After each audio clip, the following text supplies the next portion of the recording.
Hello दोस्तों, तो आज मेरे मोटू का एडमिशन है, वो भी क्लास 6 का। जी हाँ, वो क्लास 6 में पहुंच गया और उसका एडमिशन है आज।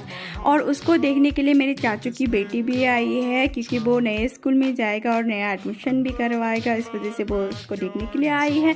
फिर मैं भी तैयार होके जा रही हूँ अपनी पुरानी स्कूल में, क्योंकि वो भी मेरा पुराना हाई स्कूल है। और मेरे भाई इतना ज़्यादा नर्वस फील कर रहा है, क्योंकि वो नए स्कूल में जाएगा और डर भी रहा था। उसको मैं जैसे तैसे समझा बुझा के लेके गई हूँ और उसका एडमिशन भी करवा दी थी। और उसका एडमिशन करवाया था कि आज बुक्स भी दे दी थी और हमारे गांव के बच्चे भी मिले वहाँ पे। और मुझे ना वहाँ का एक सिस्टम बहुत ज़्यादा अच्छा लगा, क्योंकि जो बुक्स है वो एक तरफ असमीज़ में है और एक तरफ इंग्लिश में है। जो बच्चों को समझ में भी आएगा, वो पढ़ भी सकेंगे, तो वो चीज़ मुझे बहुत अच्छी लगी। मानना पड़ेगा, सरकार भी ऐसे कर रही है चीज़ें जो बच्चों के लिए अच्छा भी है और हेल्पफुल भी है।